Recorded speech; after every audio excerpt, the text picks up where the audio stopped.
તો એક મહત્વના સમાચાર મળી રહ્યા છે, નજર કરીએ।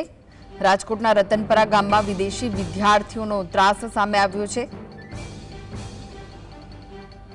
વિદેશી વિદ્યાર્થીઓ ગામમાં નશીલા પદાર્થોનું સેવન કરે છે। તો વિદેશી વિદ્યાર્થીઓનો ત્રાસ સામે આવ્યો હોવાના સમાચાર। દેહ વેપારની પ્રવૃત્તિ પણ અહીં કરવામાં આવે છે। તો ગ્રામજનોએ પોલીસને પણ જાણ કરી છે, છતાં પણ નિરાકરણ નથી આવી રહ્યું। વિદેશી વિદ્યાર્થીઓ મારવાડી યુનિવર્સિટીમાં અભ્યાસ કરે છે, જેમનો ત્રાસ સામે આવ્યો છે।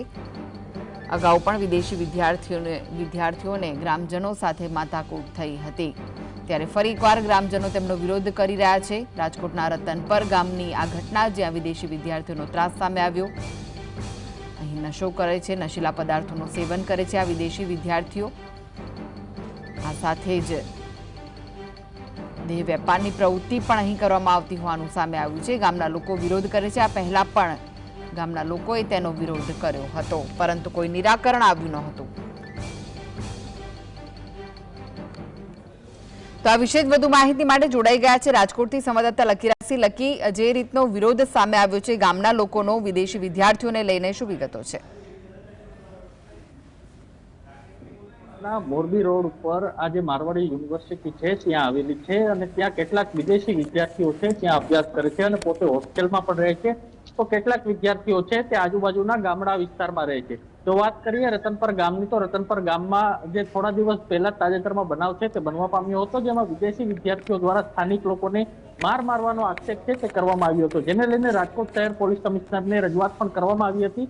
ત્યારબાદ વધુ વખત જે આજરોજ જે રતનપર ગામના લોકો છે તેઓ એકઠા થયા હતા અને મીડિયા સમક્ષ પોતાની રજૂઆત છે તે ઠાલવી હતી અને રોષ પણ વ્યક્ત કર્યો હતો। જો વાત કરવામાં આવે મારવાડી જે કોલેજના જે આફ્રિકન વિદ્યાર્થીઓની, તે નાઇજીરિયા સહિતના જે વિસ્તારોમાંથી તેઓ અહીંયા અભ્યાસ માટે આવે છે, પરંતુ ગ્રામજનોનો તેવો આક્ષેપ છે કે તેઓ અહીંયા નશીલા પદાર્થોનું સેવન કરે છે અને વેચાણ પણ કરે છે। તો બીજા કેટલાક વિદ્યાર્થીઓ છે પોતાની એપ્લિકેશન મારફતે દેહ વેપારનો પણ ધંધો કરે છે તેવો આક્ષેપ છે તેમના દ્વારા કરવામાં આવ્યો છે। તો બીજી તરફ મારવાડી કોલેજના જે લોકો દ્વારા, જેના તંત્ર દ્વારા કોઈ પણ પ્રકારના જે સામે આવ્યું નથી, કે તેમના દ્વારા કહેવામાં આવ્યું છે કે અમે પોલીસને સહકાર આપશું, અમારા કોઈ પણ વિદ્યાર્થી છે આ પ્રકારના વેપાર સાથે જોડાયેલા નથી, તેઓ તેમના દ્વારા બચાવ છે તે કરવામાં આવ્યું છે। પરંતુ અવારનવાર જે રાજકોટ શહેરના જે ગ્રામ્ય વિસ્તાર કહી શકાય કે રતનપર ગામ છે, કે જ્યાં રામ ભગવાનનું મંદિર આવેલું છે, ત્યાં જે રતનપર ગામના લોકો છે તે શહેર પોલીસ કમિશનરને તેમજ સ્થાનિક પોલીસ સ્ટેશન કુવાડવા પોલીસ મથક છે ત્યાં પણ રજૂઆત કરવામાં આવે છે। તેમના દ્વારા તેવું કહેવામાં આવે છે કે જ્યારે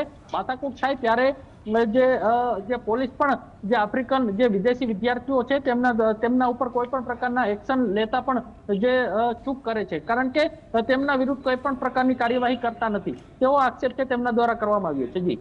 જી લકીરાજ, ગામના લોકો પણ આક્ષેપ કરી રહ્યા છે કે પોલીસ કોઈ પગલાં નથી ભરી રહી, તો પોલીસ પછી શું કરી રહી છે? કેમ પગલાં નથી ભરી રહી?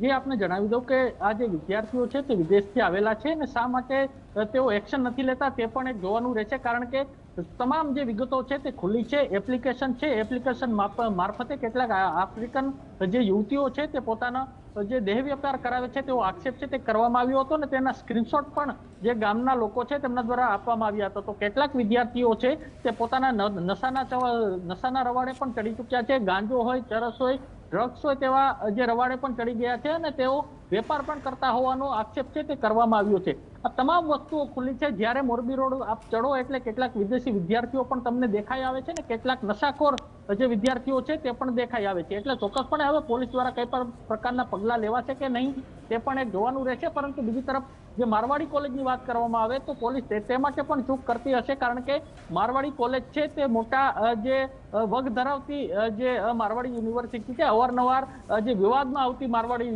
યુનિવર્સિટી છે, છતાં પણ પોલીસે આજ દિન સુધી કોઈ પણ પ્રકારના પગલાં છે તે મારવાડી યુનિવર્સિટી તરફ જે લીધા નથી। જો અગાઉની વાત કરવામાં આવે તો શંકાસ્પદ ગાંજાના છોડ પણ મારવાડી યુનિવર્સિટીની અંદર કેમ્પસમાં આવેલા જે વિદેશી વિદ્યાર્થીઓની જે હોસ્ટેલ છે તેની બાજુમાં ગાર્ડનમાં વાવેલા હતા, તે શંકાસ્પદ હતા। જો કે તેનો રિપોર્ટ છે તે નેગેટિવ આવ્યો હતો, તો પણ પોલીસ દ્વારા કોઈ પણ પ્રકારની કાર્યવાહી છે તે કરવામાં નથી આવી, પરંતુ તપાસ કરવામાં આવી હતી। તપાસમાં નેગેટિવ રિપોર્ટ પોલીસ દ્વારા જાહેર કરવામાં આવ્યો હતો। જો કે હવે આ સમગ્ર વિવાદ છે તે સામે આવ્યું છે, ત્યારે હવે પોલીસ કમિશનર સહિતના જે અધિકારીઓ છે તે શું કરશે તેના ઉપર સૌ કોઈની નજર છે। જી, આભાર।